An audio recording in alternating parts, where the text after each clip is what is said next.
أعوذ بالله من الشيطان الرجيم بسم الله الرحمن الرحيم ولا تحسبن الذين قتلوا في سبيل الله أمواتا بل أحياء عند ربهم يرزقون بل أحياء عند ربهم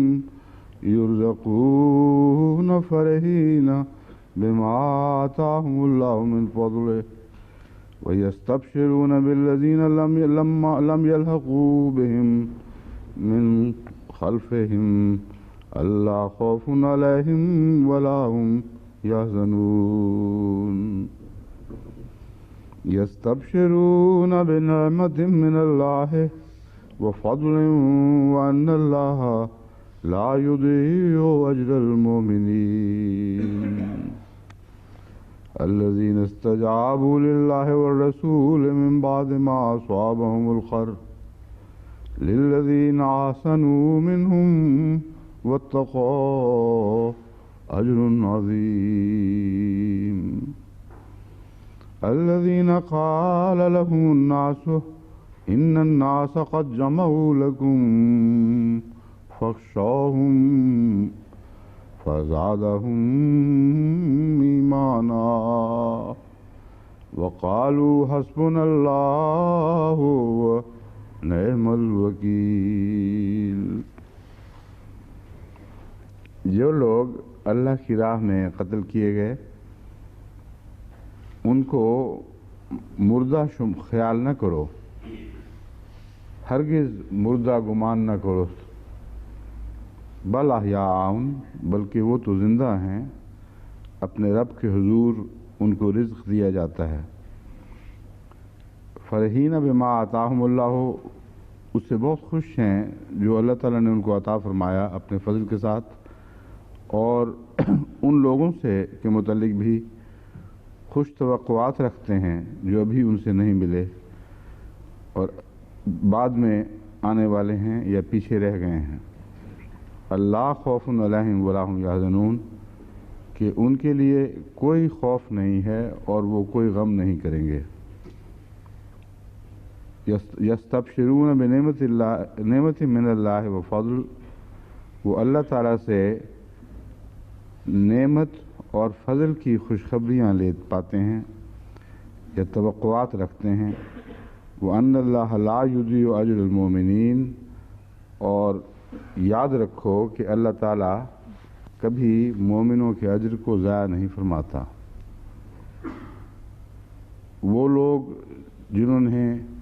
اللہ اور رسول کی آواز پر لبیک کہا، من بعد ما اصابہم القرح، اس کے بعد کہ ان کو زخم پہنچے تھے یا زخم لگ چکا تھا، للذین احسنوا منہم واتقوا اجر عظیم،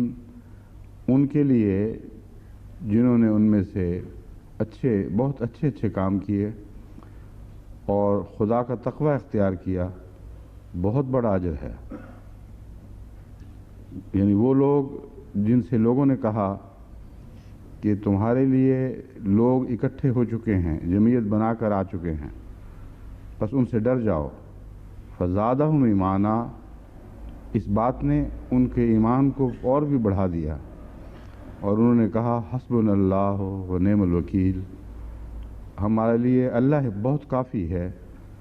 اور ہمارا بہترین خیال رکھنے والا ہے اور بہترین نگران ہے۔ یہ جو پہلی آیت میں نے تلاوت کی ہے اس کا ترجمہ کیا ہے،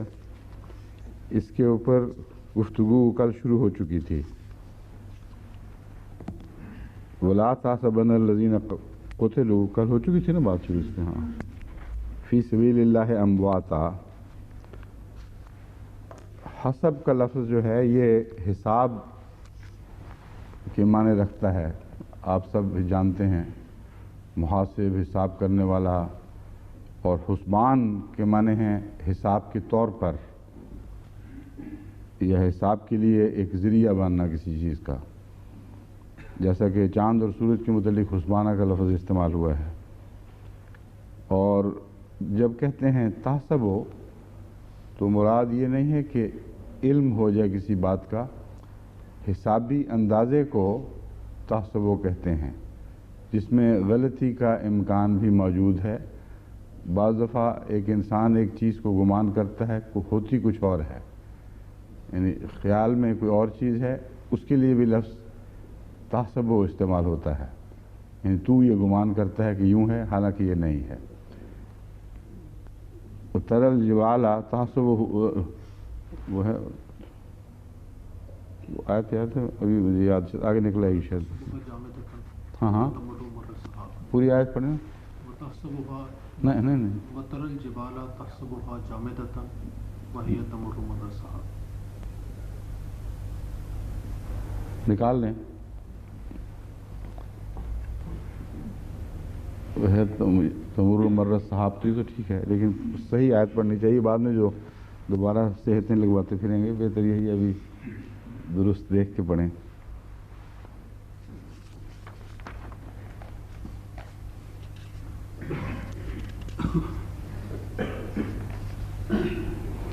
وَهِيَ تَمُرُّ مَرَّ السَّحَابِ، ہاں تَحْسَبُهَا جَامِدَةً وَهِيَ تَمُرُّ مَرَّ السَّحَابِ۔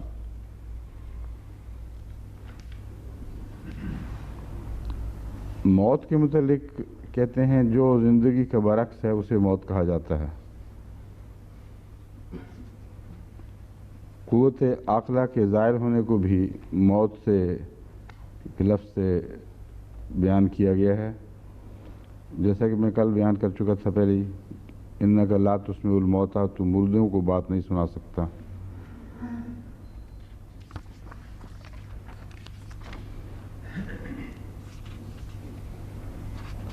اموات میت کی جمع ہے یعنی مردے۔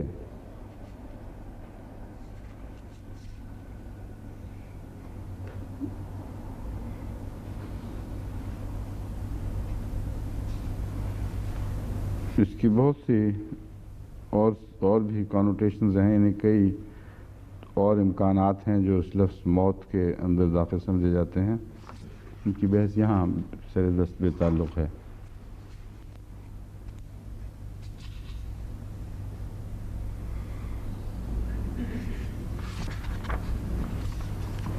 فرحین کی بات ہو چکی ہے۔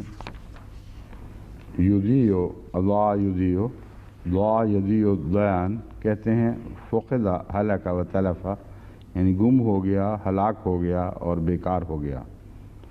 اضاع الشیء اہلکہ و اتلفہ، یعنی کسی نے کسی چیز کو جب کہا جاتا ہے اضاع، ضائع کر دیا، تو مراد ہے اسے ہلاک کر دیا، تلف کر دیا۔ اضاع الرجل اضاعۃ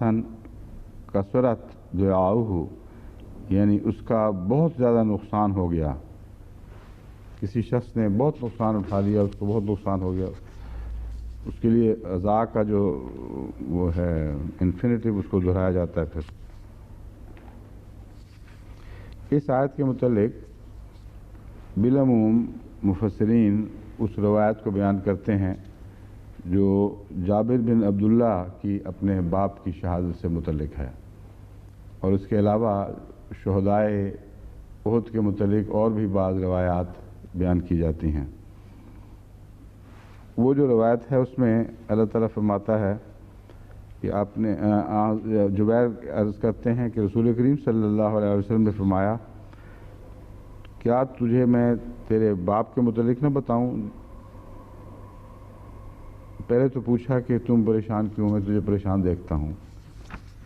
پھر فرمایا، میں نے عرض کی کہ یا رسول اللہ، میرے والد، اہل و عیال اور قرض چھوڑ کر شہید ہو گئے۔ ایسی حالت میں شہید ہوئے کہ قرض تو رہ گیا اور بوجھ بھی رہ گیا باقی، اور ان کے دور ہونے کی صورت ہاتھ سے جاتی رہی، یہ اشارہ تھا۔ حضور نے فرمایا کہ میں تجھے اس بات کی خوشخبری نہ دوں، یہاں سے وہ بات شروع ہوتی ہے جو میں نے شروع کی تھی،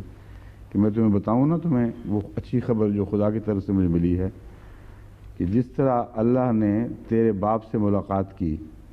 میں نے عرض کی، جی ہاں یا رسول اللہ۔ آپ نے فرمایا، اللہ تعالیٰ نے جس سے بھی گفتگو کی پردے کے پیچھے سے کی، لیکن تیرے والد کو زندہ کر کے بے حجاب گفتگو کی، اور فرمایا ہے میرے بندے تمنا کر میں تیری تمنا پوری کروں گا۔ انہوں نے عرض کیا ہے اللہ مجھے زندہ کر تاکہ دوبارہ تیرے راستے میں جام شہادت نوش کروں۔ اللہ تعالیٰ نے فرمایا فیصلہ ہو چکا ہے کہ وہ واپس نہیں جائیں گے، یعنی روحیں واپس نہیں جائیں گی۔ حضرت جابر فرماتے ہیں اس پر یہ آیت نازل ہوئی وَلَا تَحْسَبَنَّ الَّذِينَ قُتِلُوا فِي سَبِيلِ اللَّهِ۔ اس آیت کی شان نزول کہتے ہیں یہ ہے، پہلے یہ واقعہ ہوا ہے، حضرت صلی اللہ علیہ وآلہ وسلم کو گویا کہ ایک کشفی نظارے کے طور پر یہ بات دکھائی جا چکی تھی، پھر یہ آیت نازل ہوئی ہے۔ اس سے ان کی زندگی کے معنی سمجھ آتے ہیں کہ کن معنوں میں زندہ ہیں۔ منہج الصادقین میں یہ لکھا ہوا ہے جو شیعہ تفسیر ہے کہ اس سے آیت کی شان نزول حضرت جعفر بن ابی طالب کی شہادت ہے جو غزوہ موطا میں ہوئی تھی، اور حضرت صلی اللہ علیہ وسلم نے فرمایا رأیتہ لہو جناحان یطیر بہما مال ملائکۃ فی الجنہ،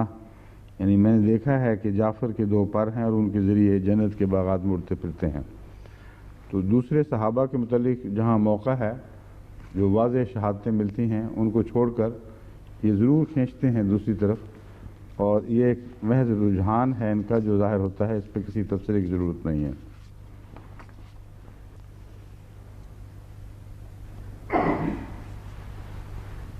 میں ایک اور روایت میں یہی الفاظ ملتے ہیں، بجائے اس کے کہ کہا کہ میں تجھے خوشخبری نہ بتاؤں، آپ نے فرمایا جابر بن عبداللہ سے کہا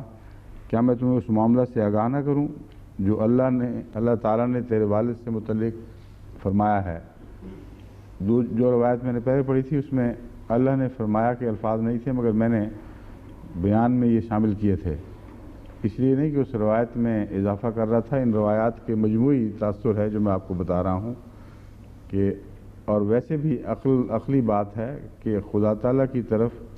حضرت صلی اللہ علیہ وآلہ وسلم کوئی بات از خود منسوب کر ہی نہیں سکتے۔ جب بھی کوئی ایسی حدیث ہو جس میں خدا تعالیٰ کا فرمان شامل ہو تو یہ لفظ بیچ میں مذکور ہوں یا نہ ہوں، ہمیں لازماً ترجمے میں یہ داخل کرنے ہوں گے کہ اللہ تعالیٰ نے حضور صلی اللہ علیہ وآلہ وسلم کو اس بات کی خبر دی تھی۔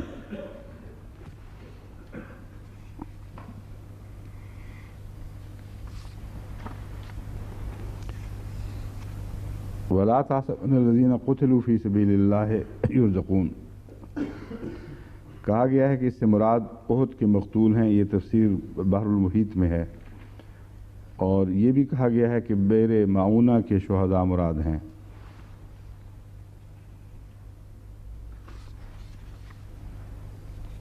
مولانا فرمان علی صاحب جو شیعہ مفسر ہیں قرآن کریم کے، وہ لکھتے ہیں وَلَا تَحْسَبَنَّ الَّذِينَ قُتِلُوا فِي سَبِيلِ اللَّهِ أَمْوَاتًا، یہ شہدائے راہ خدا کا ذکر ہے، پھر ان کا وسیلہ چاہنا، مردوں سے وسیلہ چاہنا کب ہوا؟ اس کے علاوہ متبرک اور مقرب بارگاہ خداوندی مردوں کو وسیلہ قرار دینے میں کیا نقصان ہے، خصوصاً پیغمبر یا امام جو ہادیان دین تھے۔ یہ اس آیت سے شرک کا پہلو نکالنے کی کوشش کرتے ہیں، کیونکہ شیعوں میں ان علماء نے غلط ترجمے کر کے اور غلط حدیث کے غلط معنی کر کے شرک رائج کر دیا ہے، اور اپنے ائمہ سے یہ اس طرح مانگتے ہیں جیسے سامنے بیٹھے ہوئے کسی شخص سے مانگا جا رہا ہے، اور شہداء کے متعلق جو آیت نازل ہوئی ہے اس سے یہ استنباط کرتے ہیں، اور یہی حال بریلویوں کا ہے۔ اس معاملے میں بریلوی اور شیعہ مسلک بالکل ایک جیسا ہی ہے۔ یہ کہتے ہیں کہ اس آیت سے جب ثابت ہو گیا کہ وہ زندہ ہیں تو پھر تمہارا یہ کہنا کہ ان سے کیوں مانگتے ہو یہ شرک ہے، یہ بالکل غلط ہے۔ ہر زندہ آدمی سے جیسا تم مانگتے ہو ایک دوسرے کو مخاطب کر کے، ویسے ہی ہم مانگ رہے ہیں، اس میں کون سا شرک ہو گیا؟ حالانکہ اس بات کو بھول جاتے ہیں کہ عند ربہم کے لفظ نے بتا دیا کہ وہ بنی دنیا سے تعلق کاٹ چکے ہیں اور اللہ کے حضور حاضر ہو چکے ہیں، اور ان کا تمہارے ساتھ معاملہ نہیں رہا۔ جو جبیر والی جابر بن عبداللہ والی روایت ہے اس نے اس مضمون کو خوب کھول دیا ہے، اس روایت کو یہ بیان نہیں کرتے، نہ اس کی بحث میں پڑھتے ہیں، حالانکہ وہ نہایت قطعی روایت ہے، اس میں کسی قسم کی کوئی شبہ شک کی گنجائش ہی نہیں، اسی لیے غالباً اس مضمون کو وہاں سے ہٹا کر حضرت جعفر کی طرف کھینچ کر لے گئے ہیں۔ حالانکہ موقع جنگ احد کا ہے، وہاں کے شہداء کی باتیں ہو رہی ہیں، وہاں سے کسی اور غزوہ کی طرف لے کے جانا یہ کوئی معقول بات نہیں، کوئی عقلی گنجائش ہی نہیں اس بات کی۔ وہاں ان کے اس دعوے کی تردید موجود ہے۔ یہ کہتے ہیں، میر احمد علی صاحب نے بھی ایک جگہ لکھا ہے کہ یہ دیکھو جی ہم پر اعتراض کرتے ہیں کہ ہم شرک کرتے ہیں مقتولوں سے اور شہیدوں سے مانگ کر، لیکن دراصل شہید کہتے ہی فوراً پھر ائمہ کا ذکر شروع کر دیتے ہیں۔ بات شہادت کی چلتی ہے اور اسی سانس میں، جیسا کہ آپ دوسری جگہ شیعوں کی تصویروں میں دیکھیں گے، یہاں سے سند لی اور پینترا بدلا اور مضمون کو شہداء کی بجائے ائمہ پر چسپاں کر دیا، گویا کہ یہ آیت ائمہ کے متعلق نازل ہوئی ہے، وہ بھی اسی طرح زندہ ہیں جس طرح شہداء زندہ ہیں، خواہ وہ شہید ہوئے ہوں یا نہ ہوئے ہوں۔ یہ استنباط اس سے کیا جاتا ہے جس کی کوئی عقلی گنجائش نہیں۔ لیکن اس روایت میں جو جابر والی روایت ہے، اس میں یہ بات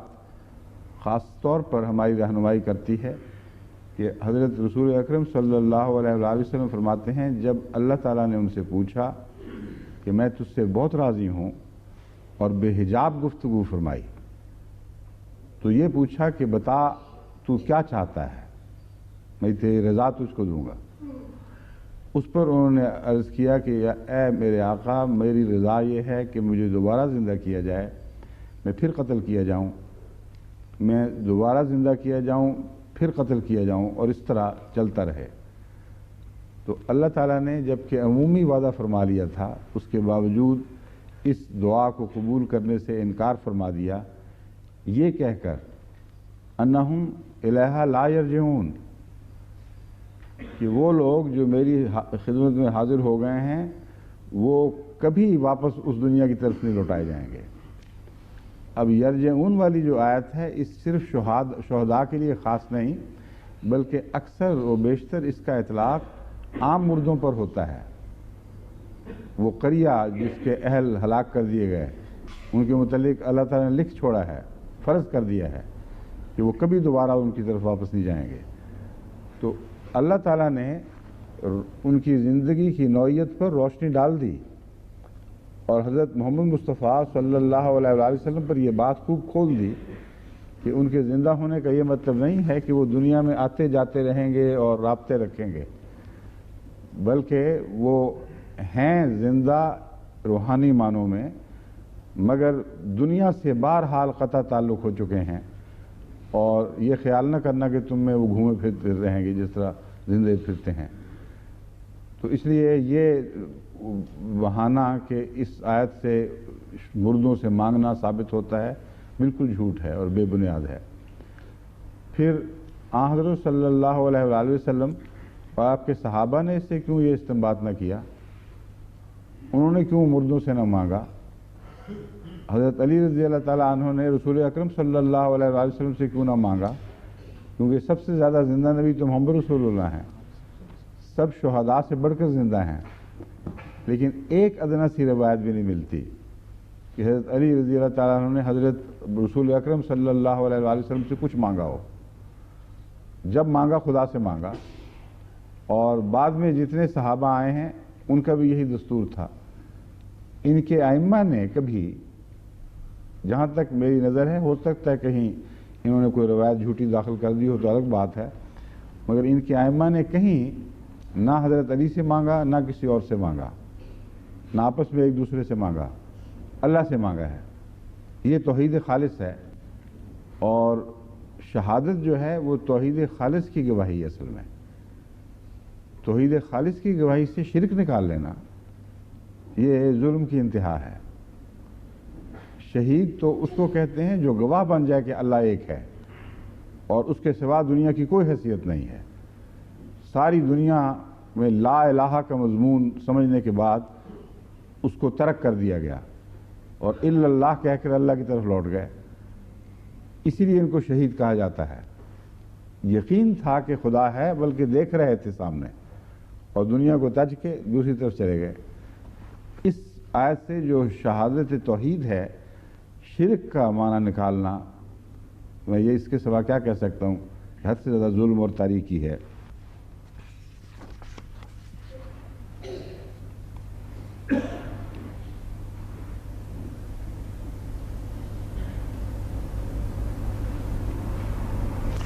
باقی بہت سے مفسرین ہیں، وہ جو سبز پرندوں والی روایات ہیں وہ ان میں ہی الجھے ہوئے ہیں کہ گویا روحیں اس طرح رزق دی جائیں گی کہ خود وہ نہیں کچھ پی سکیں گی، تو ان پرندوں کے پیٹوں میں رکھ دی جائیں گی جو پئیں گے۔ حالانکہ یہ استعارے ہیں سارے، اور ان کی پاکیزگی، ان کی بلند پروازوں کی طرف اشارہ ہے، اور یہ تمام وہ چیزیں ہیں جن کی توجیحات لازم ہیں، کیونکہ جو مادی تصور یہاں ملتا ہے وہ اس دنیا میں نہیں ہے، اور اس کے اگر مادی بنانے کی کوشش کی جائے گی تو بہت سی الجھنیں اسلامی عقائد کے متعلق ہم سہیڑ بیٹھیں گے، اور پھر ان کا حل کوئی نظر نہیں آئے گا۔ اور اسی لیے یہ دشمن اسلام اسی قسم کے رجحانات سے فائدہ اٹھا کر ہمیشہ اسلام پر حملے کرتا ہے۔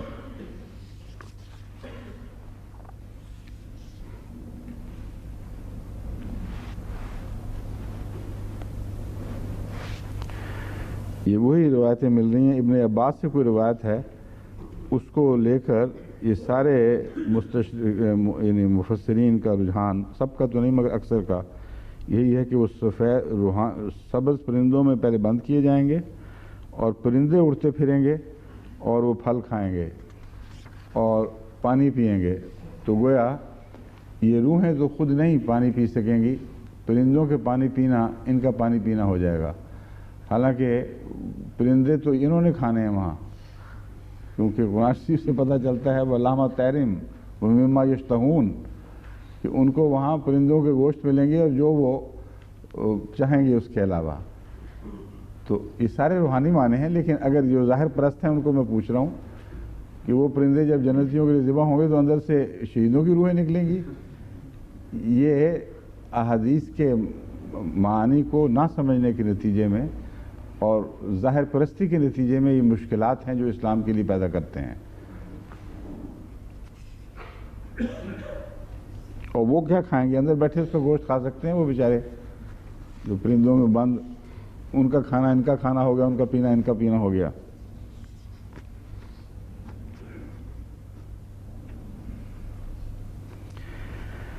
یہ بحر محیط کے مفسر ابو حیان لکھتے ہیں کہ ابن عطیہ کہتے ہیں کہ اللہ تعالیٰ نے شہداء کے بارے میں جو یہ فرمایا ہے کہ وہ جنت میں رزق پاتے ہیں، یہ بالکل برمحل ہے۔ وہ جسمانی طور پر تو واقعی مر گئے اور ان کے جسم مٹی میں پڑے ہوئے ہیں، یعنی انہوں نے کھول دیا ہے کہ یہ تصور بالکل باطل ہے کہ وہ ہماری تمہاری طرح زندہ ہیں، اور جبکہ ہم دیکھتے ہیں کہ وہ ان کے جسم مٹی ہو گئے۔ مگر بالکل ممکن ہے کہ ان کی روحیں دوسرے مومنوں کی طرح زندہ ہوں اور جنت میں ان کو رزق دیا جاتا ہو، اس وقت سے لے کر جب تک وہ مقتول ہوئے انہیں خلود حاصل ہو گیا، اس طرح گویا انہیں دنیاوی لحاظ سے بھی ہمیشہ کی زندگی نصیب ہوگی۔ یہ ایک معنی ہے دنیاوی لحاظ سے بھی، حالانکہ جو تشریح کر رہے ہیں اس میں تو کوئی دنیاوی لحاظ دکھائی نہیں دیتا۔ حضرت مسیح موعود علیہ السلام فرماتے ہیں کہ مومن کو فوت ہونے کے بعد بلا توقف بہشت میں جگہ ملتی ہے، جیسا کہ ان آیات سے ظاہر ہو رہا ہے وَلَا تَحْسَبَنَّ الَّذِينَ قُتِلُوا مِنْ فَضْلِهِ تک۔ یاد رہے کہ اولیاء اللہ وہ خاص لوگ جو خدا تعالیٰ کی راہ میں شہید ہوتے ہیں وہ چند دنوں کے بعد پھر زندہ کیے جاتے ہیں، جیسا کہ اللہ تعالیٰ فرماتا ہے وَلَا تَحْسَبَنَّ الَّذِينَ قُتِلُوا فِي سَبِيلِ اللَّهِ أَمْوَاتًا بَلْ أَحْيَاءٌ، یعنی تم ان کو مردے مت خیال کرو جو اللہ کی راہ میں قتل کیے جاتے ہیں، وہ تو زندہ ہیں، وہ تو زندے ہیں۔ جو لوگ خدا تعالیٰ کی راہ میں مارے جاتے ہیں ان کی نسبت یہ گمان مت کرو کہ وہ مردہ ہیں، بلکہ وہ زندہ ہیں، خدا تعالیٰ سے ان کو رزق ملتا ہے۔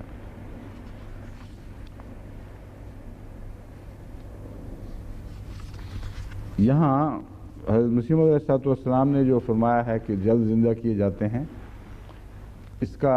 اشارہ ایک حدیث نبوی کی طرف ہے، اس مضمون کی اور بھی احادیث ہیں، ایک ہی نہیں، کہ جب ایک انسان مر جاتا ہے تو اس کی روح کا خدا کی طرف لوٹنا کتنی دیر میں ہوتا ہے اور کیسے ہوتا ہے؟ حضرت صلی اللہ علیہ وآلہ وسلم نے فرمایا کہ جو انبیاء اور دوسری ایسی پاک روح ہیں جن کا دنیا سے تعلق کٹ چکا ہوتا ہے، ان کا 3 دن کے اندر صعود ہوتا ہے، اور باقی جو مومنین ہیں ان کا 40 دن تک کے عرصے میں صعود ہوتا ہے۔ یہ حدیث اور بعض دوسری احادیث ہیں اور بعض آیات قرآنیہ ہیں جو اس مضمون پر روشنی ڈالنے والی ہیں، ان کی روشنی میں جب اس مسئلے کو دیکھا جائے کہ شہداء سے کیا ہوتا ہے تو معاملہ سمجھنا اتنا آسان نہیں رہتا، بلکہ بہت سی اس میں پیچیدگیاں پیدا ہو جاتی ہیں۔ اس لیے ضروری ہے کہ اس موضوع پر کچھ مزید تفصیل سے آپ کو سمجھانے کی کوشش کروں۔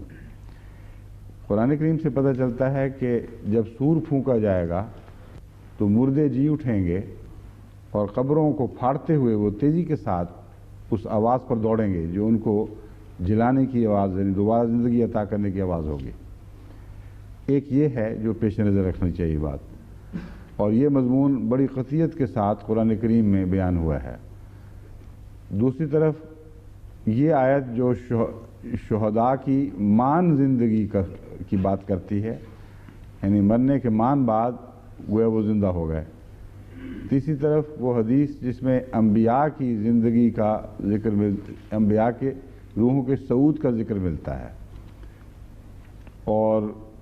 زیادہ سے زیادہ تیز رفتاری سے 3 دن بیان کیے گئے ہیں۔ حضرت مسیح موعود علیہ السلام نے جو مان کی بجائے چند دن ترجمہ فرمایا ہے، وہ یہی حکمت ہے کہ جو آیات محمد رسول اللہ صلی اللہ علیہ وسلم پر نازل ہوئیں ان کا بہتر ترجمہ اور صحیح ترجمہ آپ ہی جانتے تھے، آپ ہی کو پتہ تھا کہ اس کا حقیقی مفہوم کیا ہے۔ بس جب کہا جاتا ہے کہ ان کو مردے شمار نہ کرو، وہ زندہ ہیں، یہ نہیں سوچا جاتا کہ وہ آیت کب نازل ہوئی ہے۔ جب یہ آیت نازل ہوئی ہے اس وقت قطعی طور پر وہ روحانی زندگی اختیار کر چکے تھے جس کا ذکر ملتا ہے۔ اس ضمن میں ایک مزید آپ کو بات بتاؤں کہ میر احمد علی صاحب کا خیال ہے کہ احمدی مفسرین یہاں پہنچ کر بالکل خاموش ہو جاتے ہیں، ان کی زبانیں گنگ ہو جاتی ہیں، کچھ نہیں کہتے، کیونکہ اس کے وہ روحانی معنی کر ہی نہیں سکتے، اس کا لفظی ترجمہ کرنے پر مجبور ہیں، اس لیے بولتے کچھ نہیں۔ بولتے تو ہیں، تمہیں سنائی نہیں دیتا، کان کھول کے توجہ کرو۔ تو شروع سے ہی جماعت احمدیہ کا یہی مسلک ہے کہ جب شہداء کی زندگی کی بات کی جاتی ہے کہ ان معنوں میں نہیں ہے جن معنوں میں عام انسان کی زندگی ہے، ورنہ اللہ تعالیٰ یہ نہ فرماتا کہ عند ربہم یرزقون،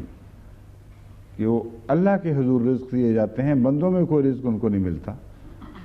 ورنہ وہ لوگوں میں بھی آ کے کھاتے پیتے اور مانگتے اور بیٹھ کے گپ شپ لڑاتے، اور پھر ان کا وجود بھی مختلف ہے، ان کا جسم مٹی ہوا قبروں میں نیچے پڑا، قبروں کے نیچے پڑا ہے۔ اس لیے احمدی شروع سے ہی ہمیشہ سے بلا استثناء بلا خوف یہی مسلک رکھتے ہیں کہ روحانی زندگی کی باتیں اور مرنے کے بعد کی باتیں اکثر انسان کی فکر کی پہنچ سے دور کی باتیں ہیں، اور جیسا کہ قرآن کریم نے فرمایا ہے ہم تمہیں ایسی صورت میں اٹھائیں گے اور اس بات پر قادر ہیں کہ تمہیں اٹھائیں جس کا تمہیں کوئی شعور نہیں ہے کہ کیا ہونے والا ہے۔ پھر جنت کے متعلق اللہ تعالیٰ فرماتا ہے قرآن کریم میں کہ ارضها السماوات والارض، اس کا دائرہ، اس کا محیط زمین و آسمان ہے۔ تو یہاں کون سی جنت یہ دیکھتے ہیں، اگر ظاہری ترجموں پر اصرار ہے تو یہ جو ہمارے لیے آج کل اس دنیا انسانوں نے جہنم بنائی ہوئی ہے، یہی جنت بھی ہے۔ تو اس کا مطلب یہ ہے کہ مفہوم سمجھتے نہیں۔ تو صحابہ کو بھی یہ غلط فہمی ہونے لگی تھی، رسول اللہ صلی اللہ علیہ وآلہ وسلم نے دور فرما دی۔ صحابہ نے کہا یا رسول اللہ، اس جنت کا عرض اور اس کا محیط تمام کائنات کے برابر ہے؟ ہم نے فرمایا ہاں، یہی قرآن کریم فرما رہا ہے۔ تو انہوں نے کہا پھر جہنم کہاں ہوگی؟ ہم نے فرمایا یہی ہوگی، تمہیں شعور نہیں ہے۔ تو وہ باتیں جن کو قرآن اور حدیث کھول کر بیان کر رہی ہیں کہ ان کو ظاہر پر معمول نہ کرو، یہ ایسی باتیں ہیں جو تمہارے حواس خمسہ کی پہنچ سے باہر کی باتیں ہیں. ایسی کائنات کی باتیں ہو رہی ہیں جن کی ڈائمینشنز مختلف ہیں، اس لیے تم ان کو سوچ بھی نہیں سکتے. جیسا کہ میں نے مثال دی تھی، ایک اندھے کو لاکھ سمجھائیں آپ کہ سفید اور سرخ میں فرق کیا ہے اور کالے اور گورے میں کیا تمیز کی جاتی ہے، کچھ پتہ نہیں پڑے گا. ساری عمر تقریریں کرتے ہیں، اس کو کچھ سمجھ نہیں آئے گی. حالانکہ بڑے بڑے ذہین اندھے ہوتے ہیں اور حیرت ہوتی ہے ان کی ذہانت پر، ان کی تیزی پر، ان کی یادداشت کی تیزی اور پختگی پر. لیکن جو خدا نے بات ودیت نہیں فرمائی وہ بندے کے اختیار سے باہر ہے. بس یہ بات ہے، وہاں کچھ اور ایسے حواس انسان کو عطا ہوں گے جن کے نتیجے میں وجود کا تصور بدل جائے گا. لیکن جو بھی ہے، اس بات پر ایمان لازم ہے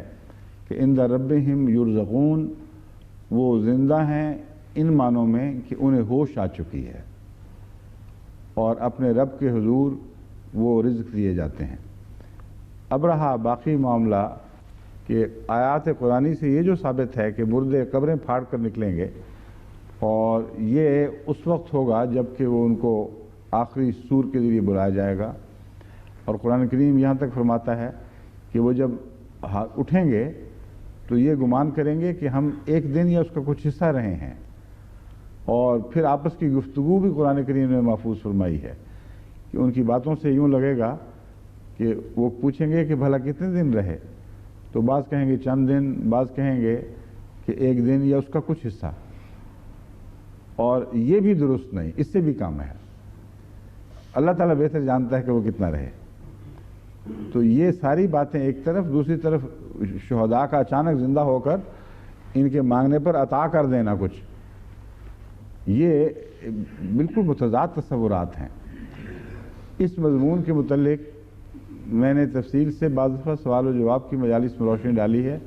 لیکن اس آیت کے ذکر میں مختصراً پھر آپ کو بتاتا ہوں کہ جو قرآن کریم کے مطالعے سے مجھ پر مضمون کھلا ہے وہ یہ ہے. اس میں اور بھی آیات ہیں جو پیش نظر رکھنی ہوں گی.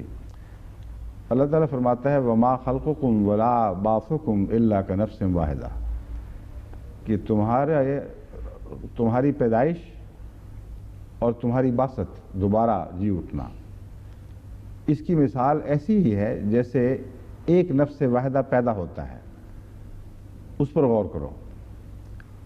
اس پر جب ہم غور کرتے ہیں تو شعور کے مختلف مدارج ہمارے سامنے ابھرتے ہیں، اور ان مختلف مدارج کی روشنی میں شعور کے اتنے زیادہ سطحیں قائم ہو جاتی ہیں کہ اگر ایک سطح سے شعور کی ادنا سطحوں کی طرف دیکھا جائے تو وہ لاشعوری کی حالت دکھائی دے گی،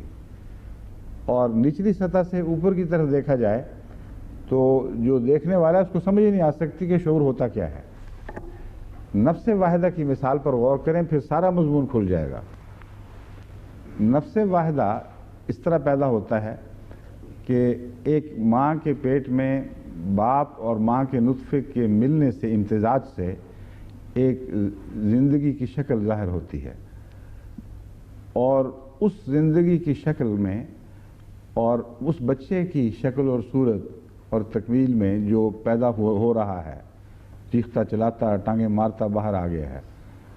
اس میں زمین آسمان کا فرق ہے. اتنا نمایاں فرق ہے کہ آدمی جتنا چاہے دماغ کو گھما کے دیکھ لے اس کو کچھ سمجھ نہیں آئے گی اتنی بڑی تبدیلی. یعنی وہ ذرہ حقیر اور ایسی چیز جس کو خوردبین سے دیکھو تب بھی اس میں کچھ دکھائی نہ دے،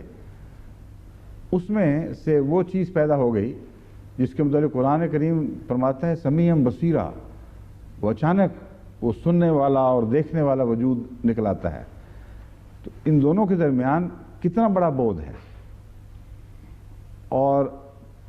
اس کے باوجود یہ قطعی بات ہے کہ وہی آغاز کی چیز اس نیک انجام کو پہنچی ہے. سوال یہ ہے کہ اگر بچے کی طرف سے دیکھا جائے تو اس آغاز کی چیز جو ہے اس کا کچھ بھی شعور نہیں ہے، لیکن اگر سائنس کے نقطہ نگاہ سے دیکھا جائے تو اس چیز کا جو اندر پل رہی ہے، ماں کے پیٹ میں پل رہی ہے، ہر لمحہ ایک شعوری لمحہ ہے،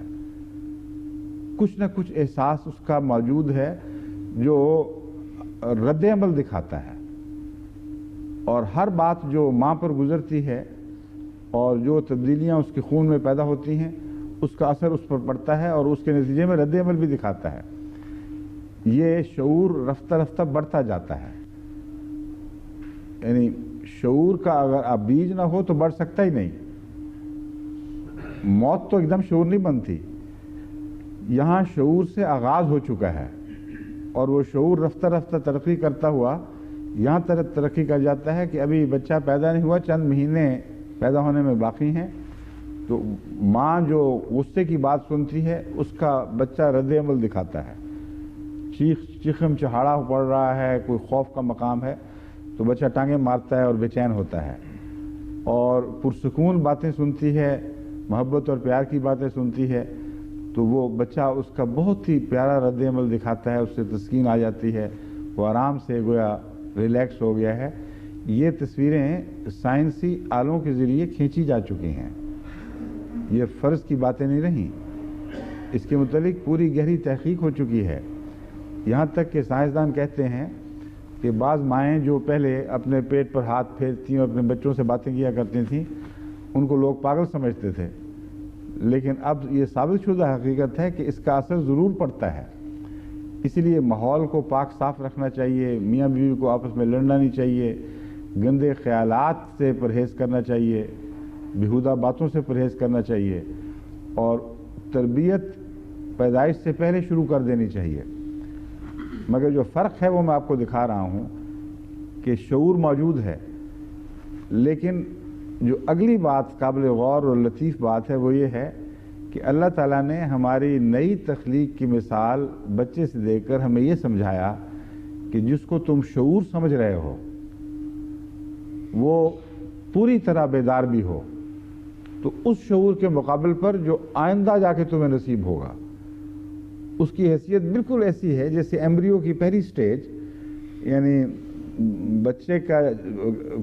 اپنا ابتدائی شکل اختیار کر لینے کی حالت کا فرق اس حالت سے ہے جو بچہ پیدا ہو رہا ہے اور سمیع بصیرہ کے طور پر پیدا ہو رہا ہے۔ اب اس کو بھی شعور کہہ رہا ہے خدا تعالیٰ، تمہارا مرنے کے بعد جو آغاز ہے وہ تم دیکھ رہے، تم جہاں تک تمہارا تعلق ہے تمہیں محسوس ہوگا تم موجود ہو، اگر یہ نہ ہو تو پھر وہ حدیثیں ہیں کوئی معنی نہیں رکھتی جن میں عذاب قبر کی یا قبر میں جنت کی کھڑکیوں کے کھلنے کی بات فرمائی گئی ہے۔ اگر احساس ہی نہ ہو اور اس طرح کے مردے ہوں جیسے تصور کیے جاتے ہیں تو پھر تو وہ بالکل کسی چیز کو محسوس ہی نہیں کر سکتے۔ سوال کیسے پیدا ہوتا ہے کہ مرے ہوئے جسم ہیں اور جنت سے لطف اٹھا رہے ہیں یہ ہواؤں سے، اور جہنم کی گرمی کا دکھ محسوس کر رہے ہیں۔ بس وہ جو واسطہ ثانیہ ہے، وہ سور جو پھونکا جائے گا اس پر جو شعور انسان کو نصیب ہوگا اس کی کوئی تشبیہ اس شعور سے نہیں دی جا سکتی، اور وہ ایسے ہی ہوگا جیسے مردہ زندہ ہو گئے ہوں۔ جس طرح بچہ جب پیدا ہو کر چیختا ہے اور ٹانگیں مارتا اور اس کو ساتھ مائیں کھیلتی اور لوگ اس کو اٹھاتے اور دلاسے دیتے ہیں، وہ کیفیت اور وہ پہلے دن کا اگر وہ جو حمل کی شکل ہے وہ اگر اسقاط ہو جائے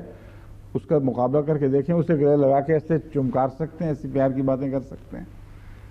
اس کو تو کچھ پتہ نہیں اس کے مقابل پر۔ تو قیامت کے دن جی اٹھنا اس نئے شعور کے ساتھ جی اٹھنا ہے جس کی طرف قرآن کریم اشارہ فرماتا ہے، اور دوسری جگہ فرماتا ہے، اور بصروں کا حدید والی آیت کون سی ہے؟ ہاں، بصروں کا یوم حدید، یعنی دشمن کو، ایسے شخص کو جس کو عذاب دیا جائے گا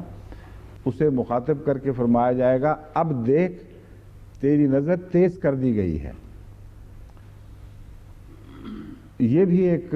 الجھاؤ والی بات ہے جسے دور کرنا ضروری ہے۔ ایک جگہ فرمایا ہے وَمَنْ فِي هَٰذِهِ أَعْمَىٰ فَهُوَ فِي الْآخِرَةِ أَعْمَىٰ، جو اس دنیا میں اندھا ہے وہ اس دنیا میں بھی اندھا اٹھایا جائے گا۔ دوسری جگہ فرمایا ہے اب پہچان لے تو نے کیا تو کرتا رہا ہے، وہ بصرک الیوم حدید، تیری نظر بہت تیز کر دی گئی ہے، جو پہلے تو نہیں دیکھ سکتا تھا وہ اب دیکھ سکتا ہے اور اس کی تکلیف محسوس کر سکتا ہے۔ ان دو میں بھی بظاہر تضاد نظر آتا ہے، جو مرنے کے بعد کی باتیں ہیں ان کو اس طرح قرآن کریم نے بیان فرمایا ہے، ایک پہلو پر روشنی ڈالتا ہے تو ہم اپنی کم فہمی کی وجہ سے اس کا ایک اور معنی لے لیتے ہیں، دوسرے پہلو پر روشنی ڈالتا ہے تو اس کو اور معنی لے لیتے ہیں۔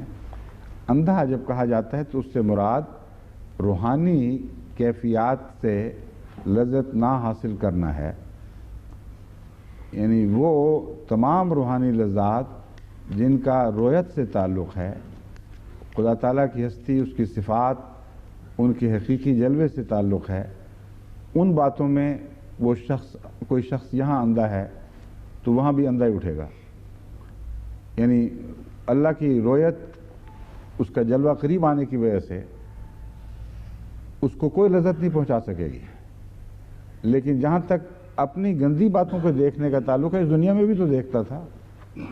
ایسا اندھا تو نہیں تھا کہ اپنی غلیظ باتیں بھی نہیں دیکھ سکتا تھا، اچھی باتیں نہیں دیکھ سکتا تھا، وہ گندی باتیں دیکھنے کی اس کی نظر اور تیز ہو جائے گی وہاں، اور ان کا دکھ محسوس کرے گا، اور نیک باتیں دیکھ کر تکلیف محسوس کرے گا، کیونکہ اس کی لذت ان چیزوں میں نہیں ہے۔ بس اندھا ہونے کے معنی روحانی رویت سے اس دنیا میں استفادہ کرنا، اور اس دنیا میں بھی اگر یہاں محروم ہے، اندھا ہونے سے مراد ہے اس دنیا میں استفادہ کرنے کی صلاحیت نہ رکھنا، اور اس دنیا میں بھی مرنے کے بعد اس صلاحیت سے محروم اٹھنا، یہ مراد ہے۔ اور جہاں نظر کی تیزی کا تعلق ہے وہاں عذاب کے تعلق میں وہ چیزیں جو پہلے اس کو دکھائی نہیں دے رہی تھیں، جب دکھائی دیں گی تو اس کے عذاب میں اضافہ ہوگا، اور وہ چیزیں اگر اچھی بھی ہیں تو جب ان کا اچھا ہونا اس کو نظر آئے گا تو پھر اس کی تکلیف بڑھ جائے گی۔ ان معنوں میں وہ اندھا نہیں ہے، اس لیے کوئی تضاد نہیں ہے، بلکہ دو مختلف حالتیں بیان ہو رہی ہیں۔ آپ نے مجھے کہا تھا کہ ٹانگ سو جائے تو ٹیک لگا لوں، ہیں دیکھتے ہیں۔ ڈاکٹر نسیم رحمۃ اللہ صاحب نے بھی وہاں سے فیکس بھیجی تھی کہ یہ جو ٹانگیں سونا ہے اس کا علاج یہ ہے کہ ٹیک لگائی جائے، اور اس سے دباؤ کم ہو جاتا ہے شریانوں پر۔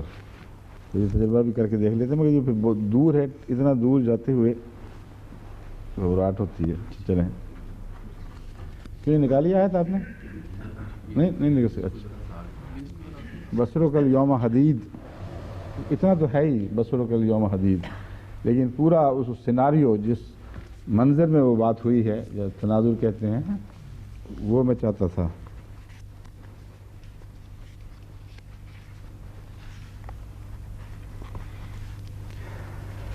حضرت مسلم موعود رضی اللہ تعالیٰ عنہ نے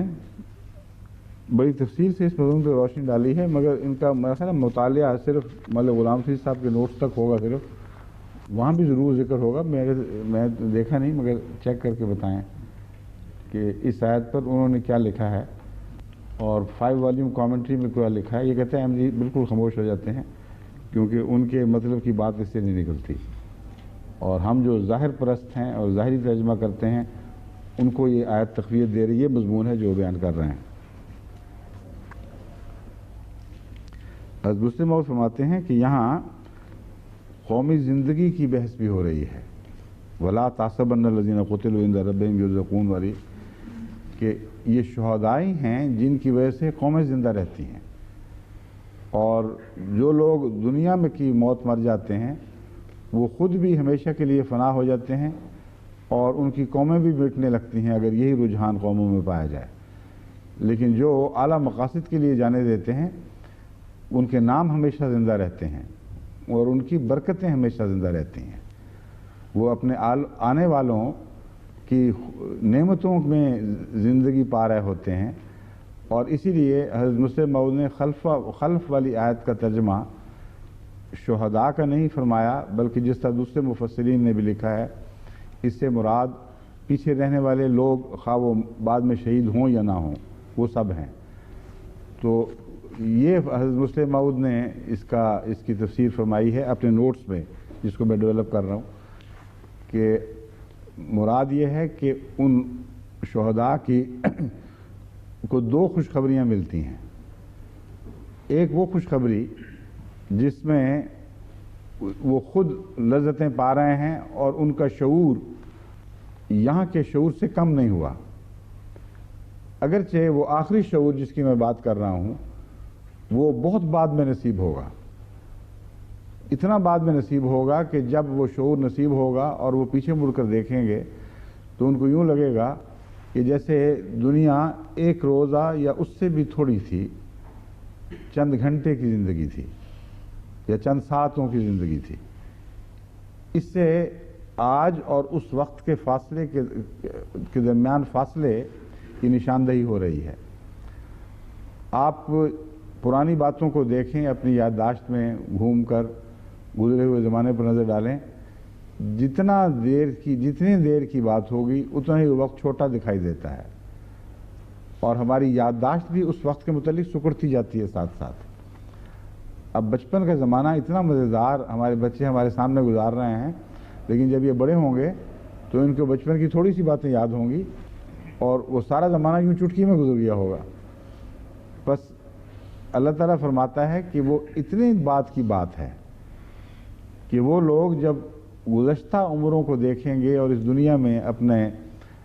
وہ جو دور انہوں نے کاٹا ہے اس پر نظر ڈالیں گے تو ان کو اتنا چھوٹا دکھائی دے گا جیسے عظیم ستارے چھوٹے چھوٹے ایک مٹھی بھر یا اس سے بھی چھوٹے دکھائی دیتے ہیں. تو یہ فاصلوں کی بات ہے، خواہ وہ زمانے کا فاصلہ ہو یا مکان کا فاصلہ ہو، جو جتنی دور چیز ہو اتنی ہی چھوٹی دکھائی دیتی ہے. تو شہداء کے متعلق بھی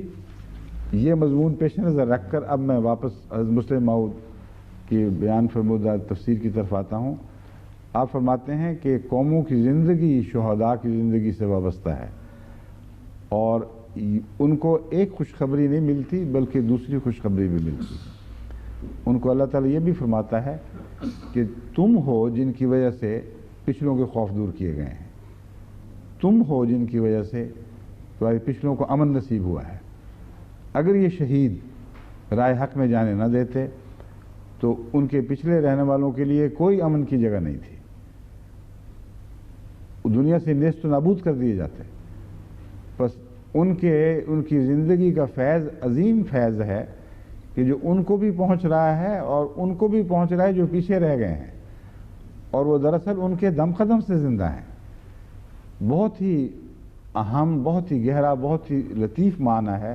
جس کی طرف حضرت مسلم موعود نے توجہ دلائی ہے، اور ایسا راز ہے جس کا تمام قوموں کی زندگی سے تعلق ہے. یعنی صرف دینی پس منظر میں ہی نہیں بلکہ دنیاوی پس منظر میں بھی قوموں کی زندگی کا راز اس میں ہے کہ جو زندہ ہیں وہ ان کو زندہ رکھنے کے لیے جو ان کے پیچھے ہیں اپنی جانیں قربان کر دیں. ان کو تو کوئی دوسرا اجر نہیں ملتا، وہ تو اس دنیا کا، مگر اس دنیا کا اجر ان کو مل جاتا ہے. پھر دنیا حسنہ ضرور پا جاتے ہیں، ان کے نام بھی زندہ رہتے ہیں، ان کی قربانیوں سے ان کے پیچھے رہنے والے زندگی پا جاتے ہیں. یہ تو درست ہے،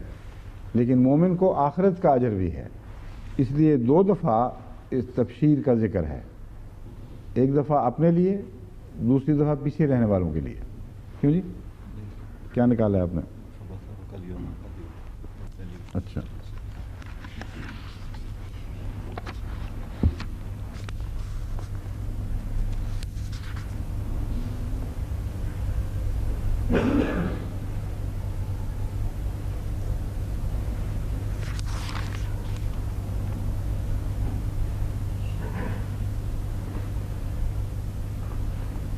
یہ مضمون لمبا چل رہا ہے، کہاں سے شروع کروں؟ اس میں اس وقت پھنسا ہوا ہوں، وہیں سے بات کرتے ہیں. لقد كنت في غفلة من هذا فكشفنا عنك غطاءك فبصرك اليوم حديد.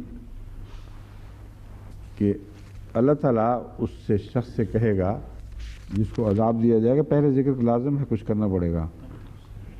سوری، یہاں سے یہ یوں لکھا گیا. اچھا، پہلے تو ہمارے قرآن کریم میں انگریزی طرز پہ چلتا تھا اور ترجمہ بھی دائیں سے بائیں چلتا، بائیں سے دائیں کی طرف. اس میں وہ ہے جو اب ٹھیک ہے. پھر مجھے سمجھ نہیں آ رہی تھی، وہ بات کچھ بن نہیں رہی تھی.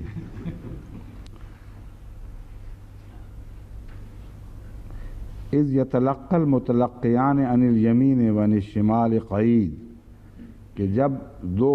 ریکارڈ کرنے والے فرشتے جو ہر انسان کا اعمال نامہ ریکارڈ کرتے ہیں، عن الیمین وعن الشمال ہے، اس کی دائیں طرف سے بھی، یعنی اس کی نیکیاں بھی ریکارڈ کی جاتی ہیں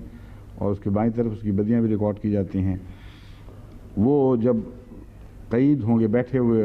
اس کام پر مستعد بیٹھے ہوں گے، ما یلفظ من قول الا لدیہ رقیب عتید، کوئی بھی وہ شخص، کوئی جان، کوئی روح ایسی بات نہیں کرتی مگر اس کے پاس اس کے نگران بیٹھے ہوئے ہیں ہر وقت. وجاءت سکرۃ الموت بالحق ذالک ما کنت منہ تحید، پھر موت کی غشی کا وقت آ جائے گا، جب کہ موت کی غشی طاری ہوتی ہے، اور یہ یقیناً حق ہے، اس سے کوئی ٹال نہیں سکتا، اس چیز کو ٹال نہیں سکتا کوئی. ذالک ما کنت منہ تحید، یہ وہ چیز ہے جس سے تو اپنے آپ کو بچاتا پھرتا اور الگ رہتا تھا. یعنی تحید سے مطلب ہے کسی ڈر سے ہٹ کر کسی ایک کونے میں چھپ جانا، الگ ہو جانا، فاصلہ پیدا کرنا. وَنُفِخَ فِي الصُّورِ ذَلِكَ يَوْمُ الْوَعِيدِ، اب یہاں سے وہ سور والی بات شروع ہو گئی. سور پھونکا جائے گا، اور یہ وہ وعید ہے جس میں دشمنوں کو ان کے اعمال کی سزا، یعنی خدا کے دشمنوں کو یا کافروں کو ان کے اعمال کی سزا دی جائے گی، اور اس کا وعدہ کیا گیا ان سے. وَجَاءَتْ كُلُّ نَفْسٍ مَعَهَا سَائِقٌ وَشَهِيدٌ، اور ہر شخص کے ساتھ، ہر آدمی کے ساتھ اس کا سائق جو پیچھے سے ہانک رہا ہے اس کو،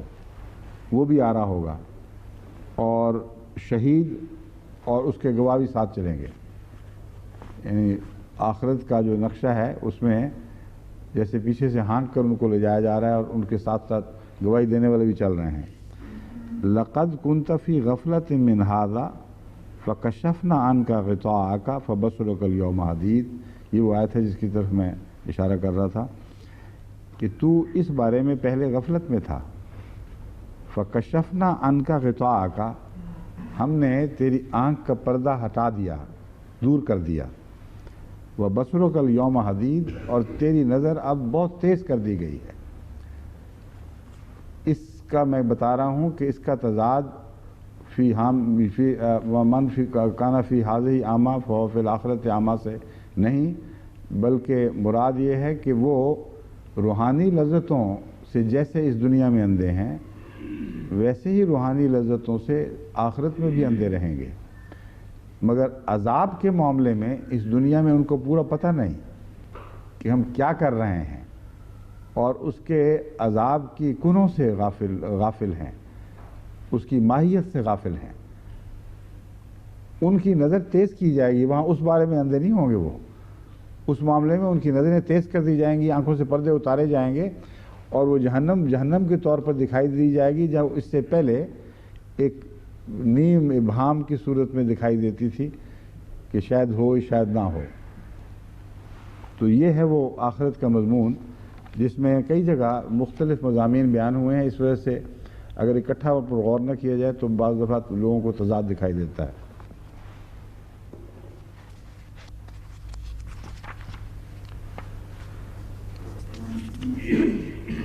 فرحین بما آتاہم اللہ ولا هم یحزنون، یہ کہ وہ اپنے پچھلے رشتہ داروں سے خوش ہیں کہ ان پر کوئی خوف اور حزن نہیں. یہ حضرت مسلم موعود نے ترجمہ کیا پچھلے رشتہ داروں سے.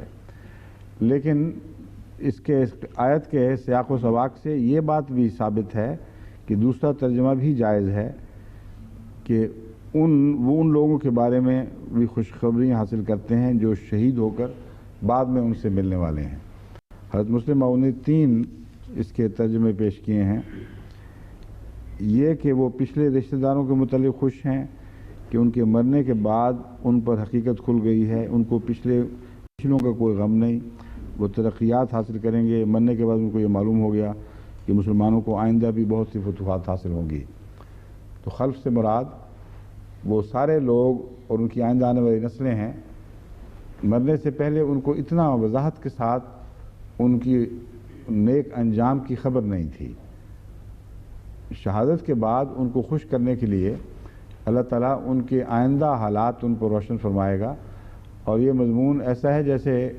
کسی کو غم پہنچے تو اس کو تسلی کی خاطر انسان اچھی چیزوں کی طرف اس کی توجہ مبذول کرتا ہے. وہ اپنے پیچھے عزیز چھوڑ کے آئے ہیں اور بہت سے پیارے پیچھے رہ گئے ہیں. ان کو لازماً احساس ہوگا اگر ان کو شعور بیدار ہے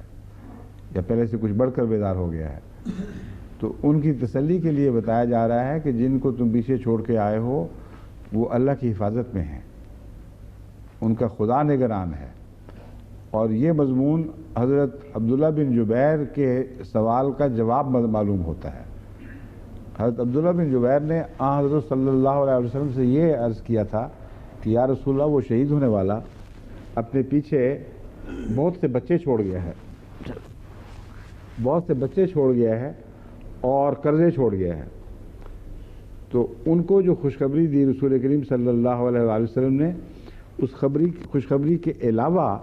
قرآن کریم نے کچھ اور باتیں اس سلسلے میں بیان فرمائیں اور یہ بیان کیا ہے کہ وہ جو تم سمجھتے ہو کہ پچھلے رہ گئے ہیں ان کو کون پرسان حال ہوگا, ان کا پرسان حال اللہ ہے اور ان جانے والوں کو تسلی دے چکا ہے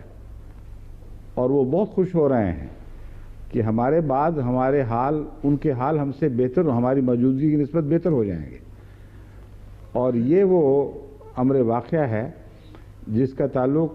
انفرادی اور خاندانی دائروں سے بھی ہے اور وسیع تر قومی دائرے سے بھی ہے. وہ لوگ جو پیچھے شہید چھوڑ کے جاتے ہیں, اگر وہ واقعتاً شہید ہوئے ہیں اللہ کی راہ میں, تو ان کے خاندانوں پر بڑے فضل نازل ہوتے ہیں. احمدی شہداء کو ہم دیکھتے ہیں کہ ان کے خاندانوں نے کتنی ترقیات کی ہیں اور انسان حیران رہ جاتا ہے. اور بہت سے ان شہداء میں سے ایسے ہیں جو جانتے ہیں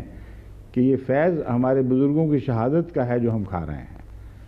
اور اس بارے میں جب بھی ان سے کوئی بات ہو یا کوئی خط و کتابت میری چلتی ہے تو ہمیشہ اس بیدار شعور کے ساتھ خدا کا شکر ادا کرتے ہیں اور ان پر بھی دعائیں کرتے ہیں, ان کے لیے بھی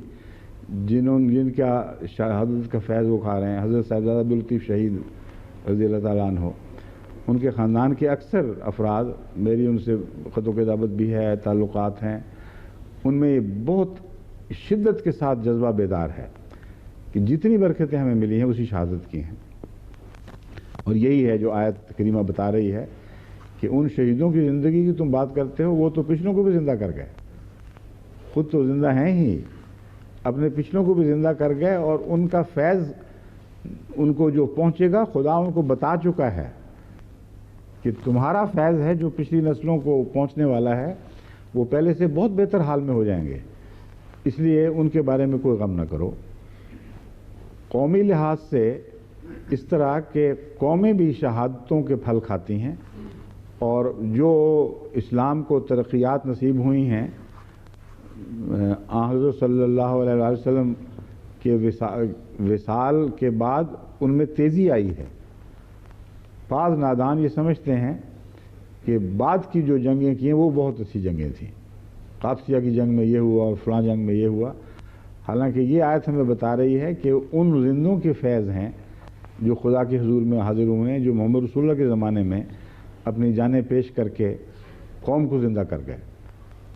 اور وہ جو زندگی ہے اس کا رزق ان کو وہاں ملتا ہے اور اس دنیا میں جو پیچھے رہ گئے ان کو یہاں رزق ملتا ہے. اور قومی لحاظ سے بھی زندگی کا راز اسی بات میں ہے. اسی تعلق میں یہ ضروری ہے کہ شہداء کا خیال رکھا جائے, ان کے خاندانوں کا خیال رکھا جائے, جماعتی طور پر ایسا ہو. کیونکہ جب خدا کہتا ہے کہ میں ذمہ دار ہوں تو خدا کی جماعت بھی ذمہ دار ہے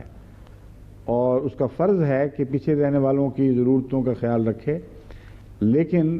اس ضمن میں بعض دفعہ کچھ تکلیف دہ تجربے بھی ہوتے ہیں. جماعت کا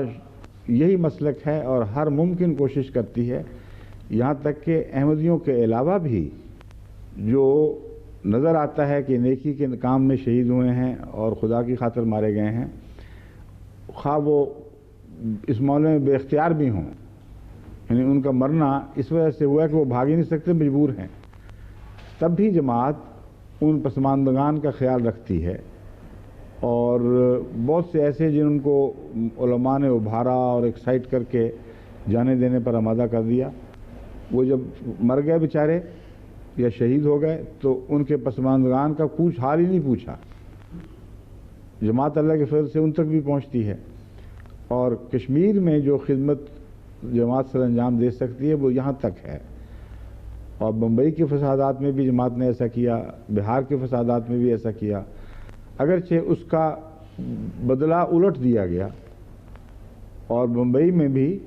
جہاں جماعت نے صرف تنہا تھی جو یہ خدمت کی کہ پسماندگان کو جب جا کے پوچھا تو انہوں نے کہا تم کہاں سے آ گئے ہو؟ جن کے نام پر ہم مارے گئے تھے انہوں نے تو پوچھا ہی نہیں، ان کو پتہ ہی نہیں ہمارا حال کیا ہے۔ لیکن جب ایک دن یوم تبلیغ منایا تو بڑا مولویوں نے اس پر اشتعال دلایا، احمدیوں کو اغوا کر کے ان کو اتنا مارا گیا کہ گویا مردہ کر کے چھوڑ گئے تھے، اور اللہ تعالیٰ نے پھر ان کو نئی زندگی بخشی، اس دنیا میں بھی اور اس دنیا میں تو ان کو ملے گی ہی۔ تو یہ میں بتا رہا ہوں کہ ہمارا جو یہ فعل ہے یہ بندوں کی خاطر نہیں ہے، ہمیں تجربہ ہے ایسا ہوتا ہے۔ کشمیر میں بھی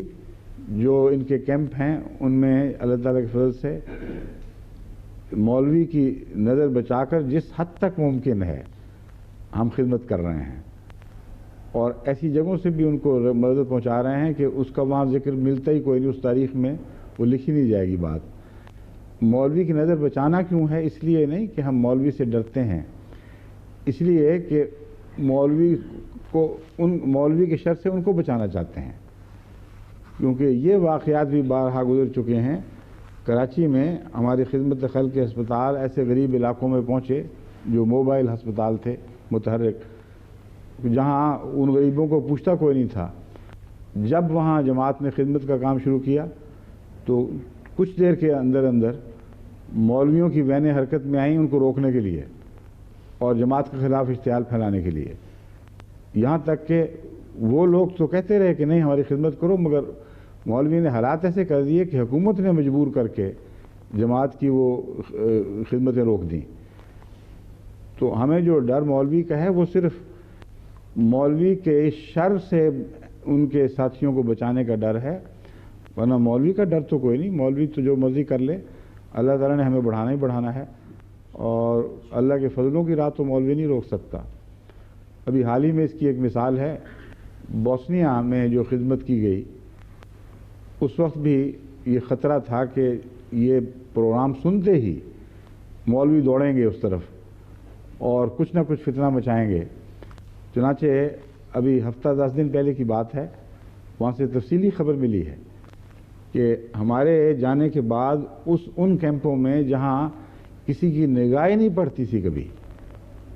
ان کیمپوں میں بہت سے مدد کرنے والے پہنچے، کوئی سعودیہ کی طرف سے، کوئی کسی اور کی طرف سے، اور انہوں نے حلہ بول دیا ان کیمپوں پر مدد کا، بعضوں کے باقاعدہ ہفتہ وار وظیفے مقرر کر دیے، اور اس ساری بات پر وہ ہنستے رہے، اور ان بوسنینز نے ہمیں اطلاع کی ہے، انہوں نے کہا کہ ہم نے کہا اچھا وہ احمدیوں کی مدد سے ان کو تو ہوش آئی ہمارے دن پھرے، ہمیں تو پوچھتا ہی کوئی نہیں تھا۔ لیکن جب انہوں نے احمدیت کے خلاف باتیں شروع کی تو آگے سے انہوں نے بڑی سختی سے جواب دیا، انہوں نے کہا تمہیں مدد کرنی ہے مدد کرو، ان کے خلاف ہم بات نہیں سنیں گے، کیونکہ ہم نے ان کو سچا مسلمان دیکھ لیا ہے، اب تمہارے لفظوں سے ہم اپنی آنکھوں کو تو نہیں چھٹلا سکتے، اس لیے جو کچھ کرنا ہے مدد کرنی ہے کرو، نہیں کرنی نہ کرو، مگر احمدیوں کے خلاف ہم کوئی بات سننے کے لیے تیار نہیں۔ ایک یہ بھی رد عمل ہے۔ لیکن اس کے برعکس کشمیر میں جو خدمتیں جماعت نے کی، دوبارہ پاکستان کے احمدیوں نے، وہاں جماعت احمدیہ تو نہیں کہنا چاہیے کیونکہ جماعت احمدیہ تو عالمگیر ہے، ہندوستان کی جماعت ہے جس کی وفاداری ملکی مصلحتوں میں ہندوستان کے ساتھ ہی ہوگی، کیونکہ خدا تعالیٰ نے ہمیں ہر ملک کا وفادار رہنے کی تلقین فرمائی ہے، اور اسلام کی عالمگیر تعلیم کا یہی تقاضا ہے، اس کے سوا ہو نہیں سکتا کہ مسلمان جہاں رہے اپنے وطن کا وفادار بن کر رہے۔ تو اس پہلو سے جو کشمیر کی ہم جو خدمت کرتے رہے ہیں، پاکستان میں جب آغاز کے وقت کی میں بات کر رہا ہوں، اس میں بحیثیت پاکستانی احمدی جماعت نے بہت بڑی خدمات سر انجام دی ہیں۔ آزاد کشمیر کی جو تحریک کو چلانے والی جماعت احمدیہ ہی تھی، اور یہ تاریخ اب کچھ اور طرح سے لکھی جا رہی ہے، مگر چودھری ظہور احمد صاحب نے کشمیر کی کہانی کتاب میں بہت سے حقائق ثبوت کے ساتھ مہیا کر دیے ہیں تاکہ آئندہ کسی کو دھوکہ نہ لگے۔ اب جب وہ سب کچھ ہو چکا ہے تو اس کا بدلہ ہمیں کیا دیا گیا؟ وہاں فساد پھیلائے گئے، ہمیں ان معاملات میں دخل سے روکا گیا، ہر طرح سے جماعت کی بدنامی کی کوشش کی گئی۔ وہ لوگ جنہوں نے باقاعدہ آزاد فرقان فورسز کے نام پر اپنے بچے بڑے جوان سب بھیج دیے تھے، ان کے خلاف یہ گند اچھالے گئے کہ یہ کشمیر کی آزادی کے خلاف تھے، اور فرقان فورس کو گویا کہ مسلمانوں پر حملہ کرنے کے لیے بنایا گیا تھا۔ تو یہ ہمیں بدلہ ملتا ہے۔ کشمیر موومنٹ کا کیا بدلہ ملا؟ بعد میں وہاں اتنی شدید جماعت کے خلاف نفرت کی مہم چلائی گئی جس کے علامہ اقبال سربراہ بنے، اور احراریوں کو جب وہ خدمت کا موقع تھا اس وقت تو کشمیر یاد نہیں آیا، جب نفرتیں پھیلانے کے دن آئے ان کے لیے تو پھر وہ خوب میدان میں سرگرم عمل ہو گئے۔ تو اس کے باوجود جماعت احمدیہ ہر ایسے موقع پر خدمت کرتی ہے، جیسا کہ میں نے بوسنیا کی مثال دی ہے۔ اس سے قطع نظر کہ مولوی کیا کرتا ہے یا کیا کرے گا، جو تکلیف تم دینا چاہتے ہو دو بشک، کار خیر سے ہمیں روک نہیں سکتے، اور یہ کار خیر جو ہے یہ دراصل تمہاری زندگی اور بقا کے لیے ہے۔ ہم بھی تو اس راہ میں شہید ہو رہے ہیں، اور آج کل بھی شہید کیے جا رہے ہیں، تو تمہاری زندگی کی قیمت ہم ادا کر رہے ہیں اپنے خون سے، یعنی تمہارے اسلامی تحفظ کے لیے اور خدا کی راہ میں تمہیں زندہ رکھنے کے لیے جماعت احمدیہ فدیہ دے رہی ہے۔ جماعت احمدیہ اپنے خون سے وہ قربانیاں پیش کر رہی ہے، جس پر ہم امید رکھتے ہیں کہ اللہ تعالیٰ نظر رحم کی نظر فرمائے گا، اور ان برکتوں سے تم بھی حصہ پاؤ گے۔ اگر دین میں نہیں پا سکتے تو دنیا میں تو تمہیں بہرحال انشاءاللہ ان باتوں سے فیض پہنچے گا۔ یہ ایک فرضی بات نہیں، کشمیر کی حقیقی تاریخ میں ثابت شدہ بات ہے کہ جماعت احمدیہ کی قربانیوں کا فیض تھا جس کے نتیجے میں کشمیر کی تاریخ میں انقلاب برپا ہوا ہے، اور تمام اہل علم جانتے ہیں اور لکھ چکے ہیں، اس وقت تفسیر کی ضرورت نہیں، کہ جس جماعت کو بعد میں مظالم کا نشانہ بنایا گیا ہے ان کی قربانیوں کا فیض ہی تھا جو کشمیر میں ایک نیا انقلاب برپا ہوا، جس سے ڈوگرا راج سے مسلمانوں کو نجات ملی۔ وہ تحریک ہندوستان کے اندر رہتے ہوئے تھی، اس پہلو سے وہ اس میں پاکستان اور ہندوستان کی بحث نہیں ہے، خالصتاً اسلام کی خاطر تھی، مظلوم مسلمانوں کے دفاع میں تھی، اور حقیقی معنوں میں جہاد کا رنگ رکھتی تھی۔ اب بھی جہاں تک حقوق انسانی کا تعلق ہے، جہاں تک ہندوستان کے مسلمانوں کا تعلق ہے، وہ اگر اپنے حقوق کی خاطر جد و جہد کرتے ہیں تو اسے ملک سے بے وفائی قرار نہیں دیا جا سکتا۔ ہندوستان کی حکومت جو چاہے کرے، جو چاہے مانے لے اس بیان کے، مگر میں آپ کو یقین دلاتا ہوں کہ حق کی خاطر، صداقت کی خاطر جو انسان کوشش کرتا ہے، جو جد و جہد کرتا ہے، اس کے مختلف دائرے ہو سکتے ہیں، مختلف شکلیں بن سکتی ہیں، مگر اگر وہ قانون کے اندر رہتے ہوئے جد و جہد ہو تو اسے ملک میں فساد نہیں کہہ سکتے۔ اگر قانون سے باہر نکل کر جد و جہد ہو تو وہ فساد بن جاتا ہے، تبھی ہجرت کا حکم ہے۔ اس لیے اس بات کو بھی خوب اچھی طرح سمجھ لیں کہ ہجرت کیوں کا حکم جن آیات میں ہمیں پڑھتے ہیں، مہاجرین اور انصار وغیرہ، ہجرت کا حکم ضروری کیوں ہے؟ جبکہ ملک کے اندر رہتے ہوئے ان کو یہ بھی تو کہا جا سکتا تھا کہ تم تقیہ کر لو اور اندر بیٹھ کر فسادات کرو اور وہ تخریبی کارروائیوں کے گروہ بناؤ۔ کہیں قرآن کریم نے اس کی اجازت نہیں دی۔ فرمایا اگر تم وہاں رہ سکتے ہو صبر کے ساتھ تو قربانیاں کرتے رہو، لیکن جب خدا تعالیٰ نے رسول کو ہجرت کا حکم دے دیا تو جو تم میں سے ہجرت کر سکتا ہے وہ ہجرت کر جائے، اور ہجرت کے بعد پھر تم آزاد ہو، پھر ناحق کے لیے پھر بھی آزاد نہیں۔ حق پر رہتے ہوئے جائز بدلہ جو تم لے سکتے ہو تمہیں حق ہے، تم بے شک لو۔ یہ میں اس لیے بھی بیان کر رہا ہوں کہ مجھے درس کے دوران یہ جرمنی سے ایک خط ملا ہے جس میں اس ذکر میں جنگ احد کے ذکر میں یہ پوچھا گیا ہے کہ آپ پھر یہ کیوں نہیں کہتے کہ جہاد کرو، لڑو ان سے، کیونکہ قرآن کریم سے تو پتہ چلتا ہے کہ جن کے حق مارے جائیں ان سے لڑائی کا حکم ہے۔ بات یہ ہے کہ لڑائی کا حکم بھی ہے، صبر کا حکم بھی ہے، اور مختلف ادوار ہیں۔ دونوں حکموں پر حضرت محمد رسول اللہ صلی اللہ علیہ وسلم نے عمل کر کے دکھایا۔ مکی دور 13 سالہ تھا اور مدنی دور 10 سالہ تھا۔ مکی دور میں کسی دفاعی کارروائی کی اجازت نہیں تھی، اور مکی دور میں اور مدنی دور میں صرف دفاعی کارروائی کی اجازت تھی، جارحانہ کارروائی کی نہیں تھی۔ تو آپ اور پھر قانون میں رہتے ہوئے، معاہدوں کے حدود کے اندر رہتے ہوئے، بس آپ تو ہر طرف معاہدوں سے جکڑے ہوئے ہیں۔ پاکستان میں رہتے ہوئے پاکستان کی وفاداری اور اس کے قانون کے تابع رہنے کا آپ عملاً معاہدہ کیے ہوئے ہیں، کیونکہ اسلام کے تابع ہیں، اس سے آپ باہر نہیں نکل سکتے۔ جو قومیں آپ کو پناہ دیتی ہیں ان کے ساتھ آپ کا عملاً معاہدہ ہے کہ ہم آپ کی قانون شکنی کر کے کوئی کارروائی نہیں کریں گے۔ تو کہاں سے یہ اپنے جوابی کارروائی شروع کریں گے؟ اس لیے جوابی کارروائی کا تصور ہی ناممکن ہے۔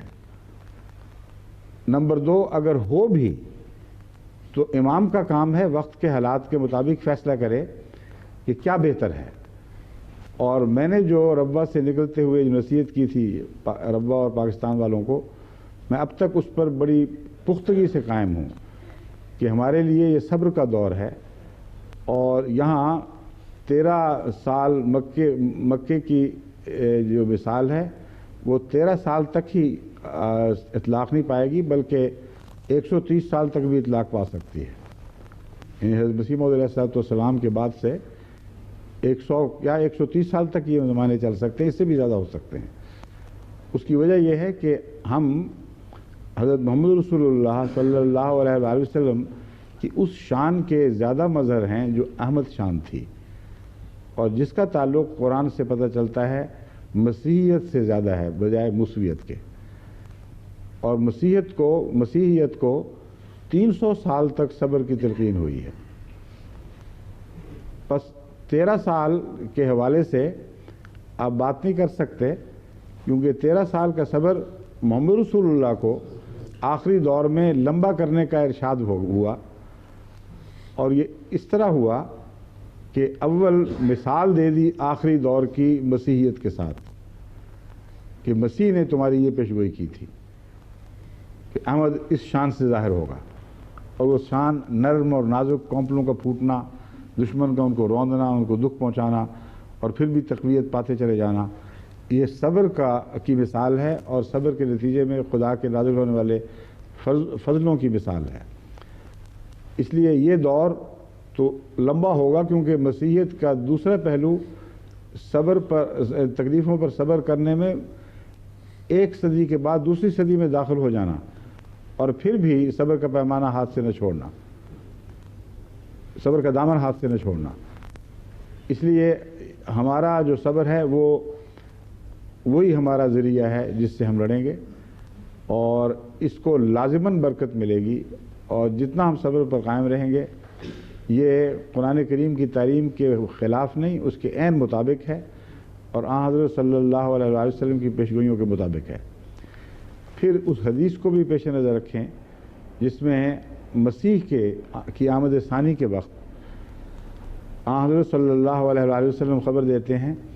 کہ وہ ارادہ کریں گے دشمنان اسلام سے لڑنے کا،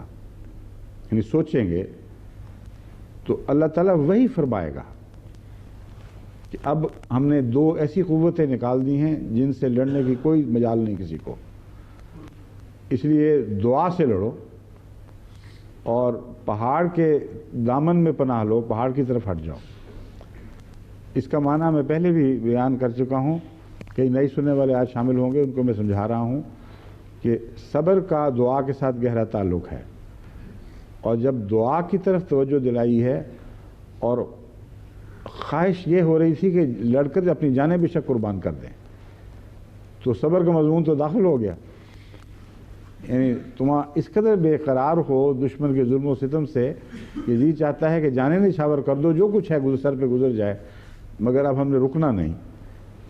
اس وقت فرمایا دعا کرو. تو بعض تو شاعر کہتے ہیں کہ وہ ہے، عرض کرتا ہوں آپ سے، کوئی دوا نہ دے سکا مشورہ دعا دیا، چارہ گروں نے اور بھی درد کا دل بڑھا دیا. کہ موقع تھا مصیبت کا اور تکلیف کا، دوا تو کوئی نہ دے سکا، مشورہ دعا دے رہے ہیں. چارہ گروں نے اور بھی درد کا دل بڑھا دیا، ہمارے درد کو اور بھی زیادہ حوصلہ بخش دیا. تو یہ جو وہی ہے، یہ تو اس شعر کی مصداق معلوم ہوتی ہے کہ مسیح کی حالت ایسی بے چینی کی ہوگی کہ اسلام کی فتح کی خاطر اپنا سب کچھ نچھاور کر دے اور جانیں بھی فدا کر دے. اور فرشتہ نازل ہوگا اور کہے گا نہیں رک جاؤ، خدا فرماتا ہے یہ وقت وہ نہیں ہے، تم دعا کرو، دعا سے مقابلہ کرو. تو ایسی دعا جو اس بے اختیاری کے جذبے بھی کی جائے وہ صبر کی دعا ہے، اور اسے صبر سے تقویت ملتی ہے. پہاڑ سے مراد کیا ہے؟ جیسا کہ میں بیان کر چکا ہوں، قرآن کریم میں آن حضرت صلی اللہ علیہ وآلہ وسلم پر نازل ہونے والی وحی کی شوکت کو پہاڑ کے مشابہ بھی قرار دیا گیا ہے. ایسی وحی جو پہاڑ سے بھی زیادہ قوت والے دل پر نازل ہوئی ہے،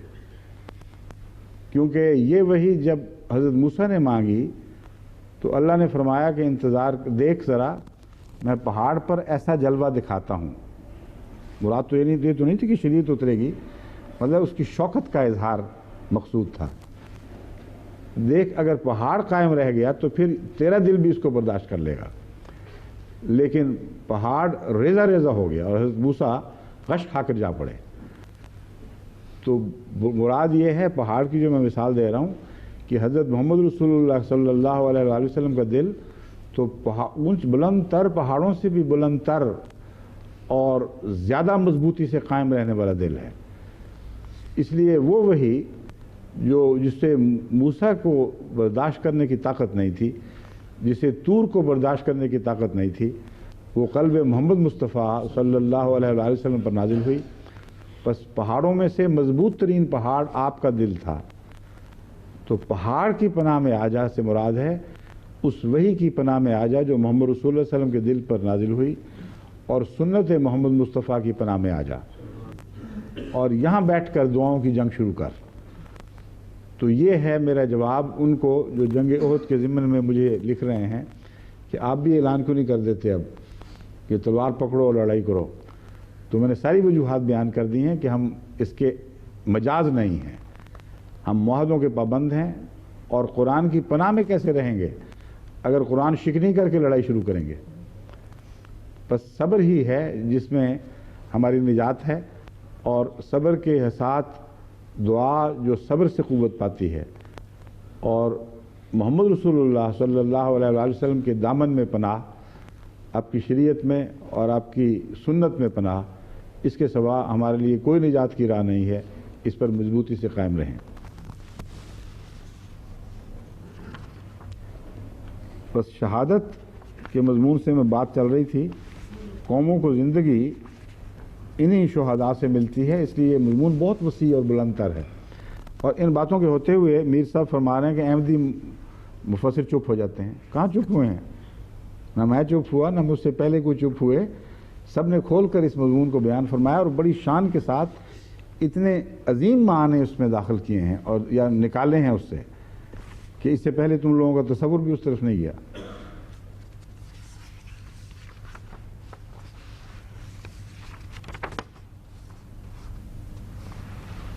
میں نے کہا وہ جو ان کا ہے وہ بھی دے دیں اس موقع پر، ان کی بات بھی ہو جائے. ہمارے اسیران راہ مولا جو قربانیاں دے رہے ہیں، باقی باتیں پھر صحیح اس کے بعد آئیں گی.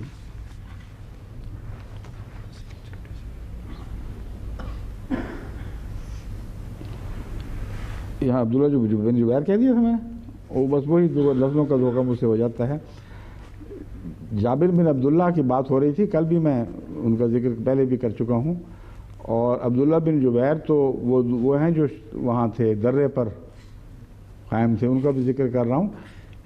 یہ علم کے باوجود جہاں زبان غوطہ کھاتی ہے وہ میں بتا رہا ہوں، تو اچھا ہوا کسی نے فوراً بتا دیا۔ آئندہ بھی اگر کبھی ایسی غلطی ہو تو بلا تکلف فوراً بتائیں، کیونکہ یہ بالعمد غلطیاں نہیں ہیں، مگر اگر یہ قائم رہ جائیں تو بالعمد ہی شمار ہوں گی۔ اس لیے ہمارا فرض ہے کہ جتنی جلدی ان کو درست کیا جا سکتا ہو کیا جائے۔ تو میں نے کہیں جابر بن عبداللہ کی روایت کی بجائے عبداللہ بن جبیر کہہ دیا تھا ابھی؟ اچھا ہوا، اسی وقت آپ کو دے دینی چاہیے تھی چیٹ۔ کتنا انتظار کیوں کیا؟ آئندہ سے اس معاملے میں تو بالکل ذرا بھی کوتاہی نہ کریں، جہاں کوئی غلط لفظ منہ سے نکل گیا اس لیے وہ درستی کرانا تو ادب کا تقاضا ہے، نہ کہ نہ درستی کرانا ادب کا تقاضا ہے۔ ہمارے کچھ یہ تو جماعت کی قربانیاں ہیں امت محمدیہ کے لیے، درد دل اور ساری دنیا میں اعلاء کلمت اللہ کے لیے ہم سب کچھ نچھاور کر رہے ہیں، اور اس کے برعکس پاکستان حکومت کا جماعت سے یہ سلوک ہے کہ وہ سارے جو اس وقت امت مسلمہ کا حصہ کے طور پر قانون تسلیم شدہ ہیں، وہ جو چاہیں حضرت محمد رسول اللہ اور آپ کے اقرباء پر اور آپ کے ازواج پر اور آپ کے صحابہ پر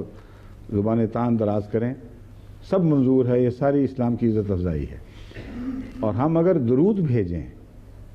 ہم اگر لا الہ الا اللہ محمد رسول اللہ کا ورد کریں، تو یہ شدید گستاخی ہے حضرت محمد رسول اللہ کی پاکستان کے ملک میں، اتنی شدید کہ برداشت نہیں ہوتی ان سے۔ ہمارے الفضل کے ایڈیٹر مکرم نسیم سیفی صاحب، مرزا محمد صاحب ناز، آغا سیف اللہ صاحب، محمد ابراہیم صاحب، یہ سب الفضل اور ہماری دیگر اشاعتی رسالوں وغیرہ سے منسلک ہیں، اور قاضی منیر احمد صاحب، ان سب پر یہ مقدمہ بنایا گیا کہ تم نے حضرت صلی اللہ علیہ وآلہ وسلم اور شاعر اسلامیہ کی حد تک کی ہے۔ الفضل میں بعض ایسی باتیں کہی ہیں جن سے لگتا ہے کہ تم اپنے آپ کو مسلمان بنا رہے ہو۔ حالانکہ سیفی صاحب کے متعلق پہلے بہت سے لوگ یہ الزام لگاتے تھے کہ اتنا ڈرتے ہیں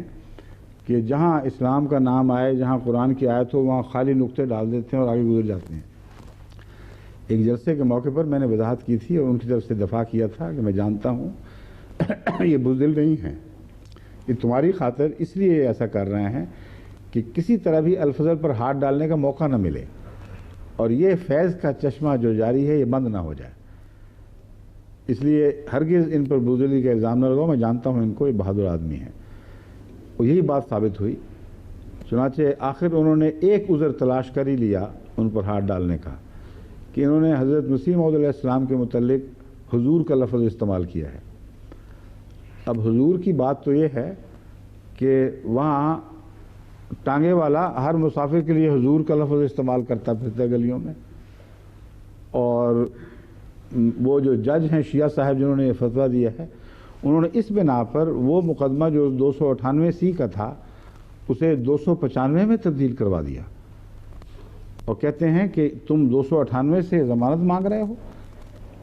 حضور کا لفظ رسول اللہ صلی اللہ علیہ وسلم کے سوا کسی اور کے متعلق۔ میرا دل چاہتا تھا کہ ان کو لکھوں کہ اگر آپ ثابت کر دیں کہ لفظ حضور حضرت صلی اللہ علیہ وسلم کے لیے خاص ہے تو حج کا ثواب نازل کروں گا حضور کی۔ کیسی جاہلانہ بات ہے، مگر ہمارے علماء بھی بیچارے ایسے ہی، ہمارے منصفوں کا بھی یہ حال ہو گیا، غریبوں کا، ان کو عام اردو نہیں آتی تو دین کیا سکھائے آدمی ان کو۔ لاہور گلیوں میں پھریں، دکانوں میں جائیں، حضور حضور حضور کر کے آپ سے مخاطب ہو رہے ہیں سارے، اور یہ زبان ہر جگہ استعمال ہو رہی ہے، اور یہ وہاں گستاخی رسول دکھائی نہیں دیتی۔ حضرت مسیح علیہ السلام کے لیے حضور کا لفظ استعمال کر دیا جائے تو کہتے ہیں گستاخی ہے۔ حضور کا محاورہ اور ہے، حضور کا محاورہ حضرت محمد رسول اللہ صلی اللہ علیہ وآلہ وسلم ہی کے متعلق استعمال ہوتا ہے کثرت سے، مگر یہ بھی غلط ہے کہ صرف حضور ہی کے لیے استعمال ہوتا ہے۔ بعض دوسرے ایسے وجود بھی ہیں جو آن حضور کہلانے کے مستحق نہیں، لیکن امت مسلمہ کے لٹریچر میں ان کے لیے آن حضور کا لفظ استعمال ہوا ہے، اور کسی نے کوئی اس پہ پکڑ نہیں کی، کسی نے اس پہ تکلیف محسوس نہیں کی۔ بس یہ وہ مظلوم ہیں جن کو پاکستان میں دشمن اسلام کے طور پر بھیانک سزائیں دی جا رہی ہیں، ان کو عدالتوں میں گھسیٹا جا رہا ہے، ان کو قیدوں میں پھینکا جا رہا ہے، نہایت سڑان والے جیلوں میں بند کیا جا رہا ہے۔ ان کی طرف سے، سیفی صاحب کی طرف سے، ان کے ساتھیوں کی طرف سے ایک پیغام ہے جو میں آپ کو پڑھ کے سناتا ہوں۔ ہم خدا کے فضل سے یہاں لفظ حضور پھر استعمال کر گئے ہیں اور مجھے پڑھنا پڑے گا۔ ہم خدا کے فضل سے حضور پر نور کی امیدوں پر پورا اتریں گے۔ ہمارا مورال بلند ہے اور اللہ تعالیٰ پر ہمارا ایمان لمحہ بلمحہ بڑھ رہا ہے، اور یہ بات ہماری زندگی کو روشن تر کر رہی ہے اور ہماری روح کی تازگی کا باعث ہے۔ ہم خدا تعالیٰ کے فضل و کرم سے ہر مشکل سے، ذہنی ہو یا جسمانی ہو، ہرگز نہیں گھبراتے اور ہر بات کے لیے تہہ دل سے تیار ہیں۔ مراد ہے کہ اگر اس راہ میں جان دینی پڑے تو بالکل فکر نہ کریں، ہم خوشی سے حاضر ہیں۔ یہ وہ لوگ ہیں جو شہادتوں کی تمنا رکھتے ہیں، جو زندہ رہیں تب بھی شہید ہیں۔ یہ ہماری سعادت ہے کہ اللہ تعالیٰ کی خاطر جماعت کی نمائندگی ہمیں بظاہر یہ تکلیف دی جا رہی ہے، لیکن یہ تکلیف ہماری روحانی راحت کا باعث ہے۔ یہ بات ہمارے لیے ایک اثاثہ ہے جس پر ہماری نسلیں بھی فخر کریں گی۔ ہم ایک دفعہ پھر حضور پر نور کو یقین دلانا چاہتے ہیں کہ ہم ہر مشکل کو خوش دلی اور صبر کے ساتھ برداشت کریں گے۔ ساری دنیا کے احمدیوں کو ہماری طرف سے السلام علیکم ورحمۃ اللہ وبرکاتہ۔ السلام علیکم ورحمۃ اللہ وبرکاتہ۔